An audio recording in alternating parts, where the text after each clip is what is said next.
Fala galera, professor Juarez para mais uma aula de geografia. A gente vai falar um pouquinho, né, sobre a conservação ambiental. A gente está falando do território brasileiro, né? E aí a gente vai discutir, obviamente, o Brasil dentro desse contexto de conservação. Mas para isso, a gente precisa entender o que é patrimônio, o que é sustentabilidade, o que são essas palavras que às vezes aparecem para a gente não sabe definir muito bem, tá? A gente vai entender o patrimônio como uma ideia, né, que gira em torno dos bens, gira em torno da cultura de uma sociedade. Ou seja, todos aqueles bens naturais das florestas, da nossa fauna e flora de modo geral, tá? E do que a gente desenvolve a partir dessa relação com essa fauna e com essa flora, a gente chama de patrimônio. Patrimônio, então, é algo que cada sociedade vai desenvolver de uma maneira diferente. Cada sociedade vai entender de uma maneira diferente e vai precisar cuidar disso. E aí que está o problema, né? Porque se a gente for parar para pensar, nós vivemos num tempo absurdamente pautado pelo consumo. E esse tempo pautado pelo consumo, ele acaba fazendo uma extrema pressão sobre a natureza. Mas como assim, Juarez? Não estou entendendo muito bem o que você está querendo dizer. Olha só, galera. Nós temos, por exemplo, florestas, nós temos, por exemplo, a Caatinga, que nós já falamos, nós temos a Mata Atlântica. Todos esses espaços, eles são espaços ocupados pelo ser humano, obviamente, tá? E aí, a gente causa um impacto, de alguma forma, com a nossa ocupação. Só que, atualmente, a gente vive num mundo que tem um sistema de consumo de coisas que é muito grande. Sei lá, a gente consome uma garrafinha, um copo, um lápis, uma caneta, o ar-condicionado, uma luz, a televisão. A gente tem um consumo muito grande. E aí, óbvio, que essas coisas, elas são geradas a partir de recursos naturais. Elas são geradas através do que está disponibilizado na natureza e vai ser transformado pela indústria até chegar para a gente, beleza? Só que se a gente consome cada vez mais nós temos que explorar essa natureza. Cada vez mais a gente vai impactar nessa natureza. Cada vez mais a gente vai transformar essa natureza. É isso que eu estou querendo dizer com a pressão que a gente começa a fazer, com a pressão que a gente começa a aumentar.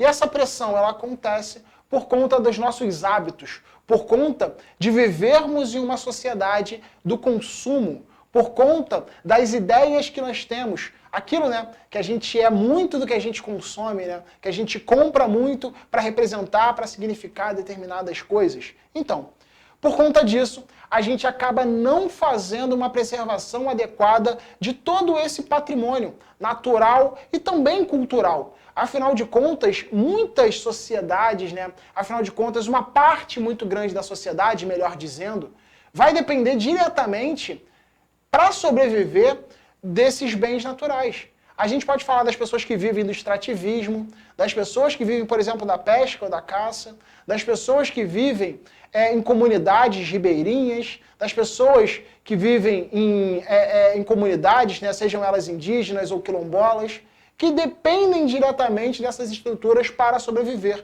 E a gente fala de patrimônio cultural. Porque quando essa natureza começa a desaparecer ou começa a ter menos importância, essas pessoas, elas também perdem espaço, elas também perdem suas características, elas também perdem toda a relação que elas construíram com o espaço ao longo das suas vidas, tá? Para evitar isso, a gente precisa fazer o quê? Pensar num desenvolvimento sustentável. Pô, maneiro demais. O que é pensar no desenvolvimento sustentável? É olhar para esse patrimônio e falar assim, ô patrimônio, eu vou te usar porque eu preciso. Mas eu vou preservar o suficiente, eu vou guardar o suficiente, eu vou me preocupar o máximo que eu puder com as próximas gerações, com as próximas ideias, né, que vão ser desenvolvidas ao longo do tempo. Beleza? Então, ó, eu uso agora, eu desenvolvo agora essa economia, eu faço essa extração, ou qualquer coisa do tipo. Eu estou usando agora porque eu preciso para o desenvolvimento. Mas sempre pensando no futuro, sempre pensando nas próximas gerações e de como elas também vão precisar desses recursos para poder sobreviver, para poder desenvolver as suas atividades, beleza? Então, desenvolvimento sustentável é isso. É um desenvolvimento que pensa na sociedade, que pensa no meio ambiente, que pensa na preservação de todo esse patrimônio. Tranquilão? Vamos dar uma olhada aqui, galera. Por que é importante fazer isso no Brasil? Porque o Brasil é um país, né, junto com outros 17 países aí espalhados pelo planeta, que tem, né, uma mega diversidade. Você vai falar, meu Deus do céu, nós somos mega diversos. Sim, você está em um país que é mega diverso. Mas como assim mega diverso? Que doideira é essa? Mega diverso tem a ver, galera, com a biodiversidade que nós vamos ter dentro do território brasileiro. A nossa fauna e a nossa flora são extremamente ricas, tendo, né, uma grande quantidade de números, em números mesmo, tá? De espécies, uma grande quantidade de genes diferentes dentro desse espaço. E isso requer ainda mais uma preocupação nossa para a preservação, tá? Essa biodiversidade, né, essa diversidade de vida, essa diversidade dos ecossistemas existentes, ela precisa, de qualquer forma, ser preservada. A gente precisa disso para o futuro. A gente precisa disso para o agora, tá? E muito não vem acontecendo, embora a gente tenha uma construção histórica de preservação, embora nós tenhamos uma construção histórica sobre, né, todo o processo de cuidado e de desenvolvimento sustentável dentro do território brasileiro. Vamos acompanhar um pouquinho disso daqui a pouco? Vamos. Olha só, galera, essa aqui é a nossa diversidade, né, a nossa biodiversidade. Olha só, floresta amazônica gigantesca. Nós temos na região litorânea, ó, a mata litorânea, que a gente conhece muito como manguezal, tá? Nós temos aqui também a Mata Atlântica. Galera, região nordeste, nós vamos falar sobre a Caatinga.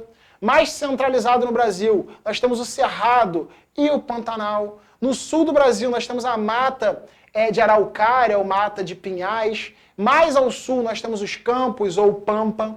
Tá vendo? O Brasil é um país extremamente diverso em vegetação, extremamente diverso nas espécies animais que vivem dentro desses espaços. Então nós precisamos preservá-los, nós precisamos cuidar deles. E como nós cuidamos deles? Nós cuidamos através de políticas e legislações ambientais, que o Brasil, galera, vem desenvolvendo desde 1930, 1940, tá? Desde esse período, a gente já tem um desenvolvimento de estruturas que vão cuidar e preservar da nossa biodiversidade, beleza? Por exemplo, aqui, galera, nos anos 30, 40, a gente tem um início, né, das imposições legais sobre o uso de recursos naturais, tá? Por exemplo, nós tivemos aqui a criação do primeiro Código Florestal do território brasileiro. E isso já traz uma ideia de como nós vamos cuidar dessas florestas, do que a gente pode fazer e o que não pode fazer dentro desses espaços, tá? Nos anos 60 e 70, galera, a gente começou a ampliar as nossas políticas de conservação, a ampliar as nossas políticas sustentáveis, criando aqui, ó, um segundo Código Florestal. A gente teve a criação, por exemplo, né, de uma Secretaria Especial do Meio Ambiente, ou seja, um espaço para cuidar do meio ambiente dentro do território brasileiro. Até então a gente nunca tinha tido isso, beleza? A gente passou a ter, né, controle da poluição provocada por atividades industriais. A gente tem várias mudanças importantíssimas dentro dessa estrutura.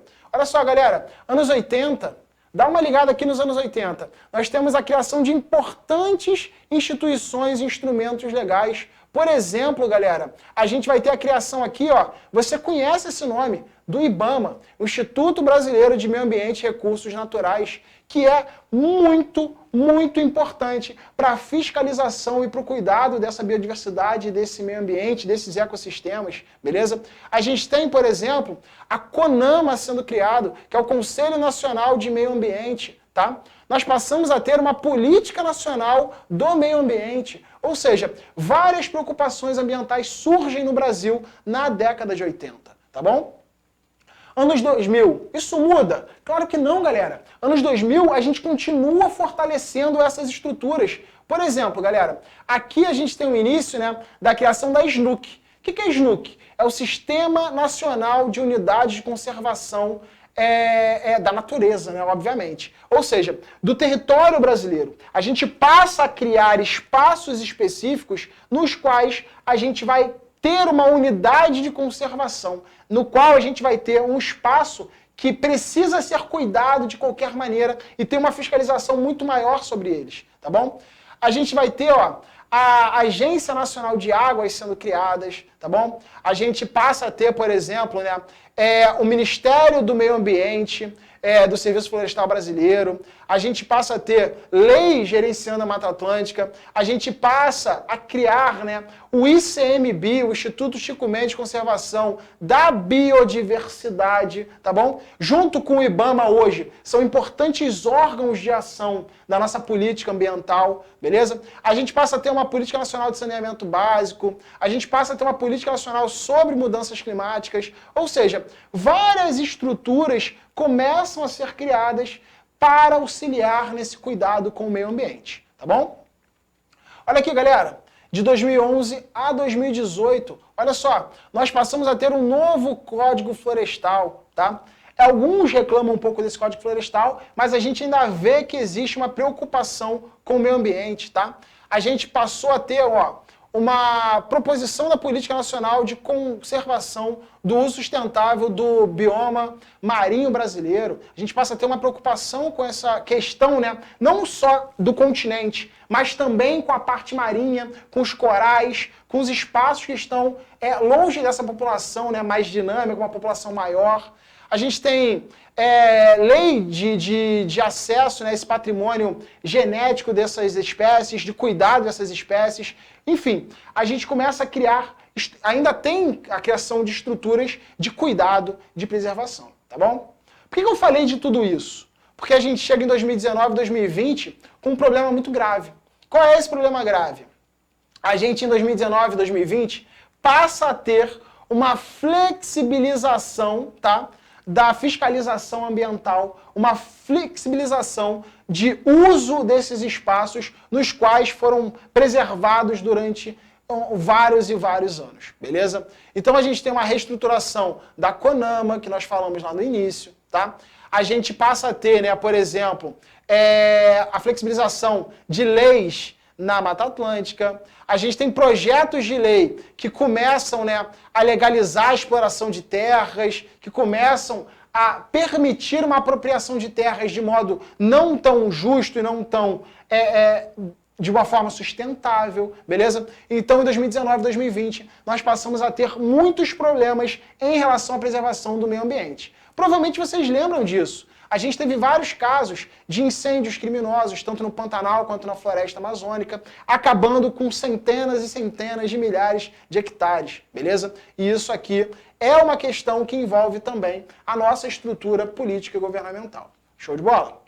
Gente, só para a gente terminar, é importante, né, a gente ver que as unidades de conservação, elas são divididas em duas, tá?